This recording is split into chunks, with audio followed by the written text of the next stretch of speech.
Alright, here's a very well-known study method. First, we have flashcards. This is an all-time great study method, just using something like Quizlet or even physical flashcards to learn the material. It works, it's easy, it's fast, I'd highly recommend it. Next is the Pomodora technique. This is basically where you do work for 25 minutes and then take a 5-minute break. I really don't like this because it forces you to not be focused for more than 25 minutes. And oftentimes during the breaks, you're going to just do some really enjoyable activities like scrolling on social media, and that make the studying seem boring by comparison. So it's very difficult to use, not very good. So 6 out of 10. Then we have the SQ3R method. Basically, you take a piece of text, you look at it for a second, ask some questions about it, then you actually read to answer the questions, you recite the answers and review them. It's a very powerful method. I haven't used it too much myself, but it's very powerful and can help you learn the material very easily, so 8 out of 10. Then we have mind mapping. I've used this myself a bunch in the past, not too much in the current now. Basically, you just make a spider web kind of thing like this, where you just take a bunch of information and organize it. It can be really helpful to understand the information on deeper levels if you have a bunch of different things that have to be pieced together, so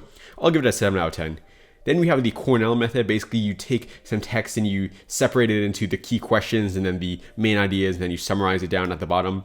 It's also another very powerful active recall method I've used only a little bit in the past, but it has been very powerful the times I have used it, so 8 out of 10. Then we have the Finean technique. This is a classic study method where you basically just try to explain the information to somebody else, just like in this picture right here. It's honestly extremely effective because you just get to really understand the material well. So 9 out of 10. Then we have chunking. This is just where you take information and split it into different sections so you can understand each piece of it better. This is basically the best way to study overall in a general sense, but you need a more specific way to actually get yourself to understand the material and learn it individually. So only 7 out of 10. Like, you can't use chunking as the only study method you use. It has to be combined with something else like the Finean technique. Then you have highlighting. This is just where you highlight information. It doesn't really help you that much. It's just highlighting stuff. It can help you review it a little bit, but not really that helpful. 5 out of 10. Then you have mnemonics, where you just organize information into something like a song or a acronym like Roy G. Biv for the rainbow. It's pretty powerful and can definitely be very helpful for like a short piece of information, but just make sure not to overuse it. If you overuse it, you'll have too many mnemonics to memorize and just going to become way too overwhelming. So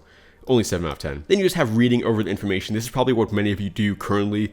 Not a very powerful study method. It can work if you do it enough times, but it's just not powerful since it's a passive study method if you're familiar with that, so 5 out of 10. Then finally, we have practice tests, where you just test yourself on the information. Similarly to flashcards, this is an unbelievably powerful method. It's just so good because it's going to be the exact way that you'll actually be taking the test. You're just practicing it ahead of time, so 10 out of 10, a perfect study method. If you're a student and you want to level up your studying by learning how to make studying as fun as playing video games, check the link in the description below for my free school community where I go all into that. It's going to be paid in the future, but it's free right now, so make sure to sign up while you still can. I'll see you guys there.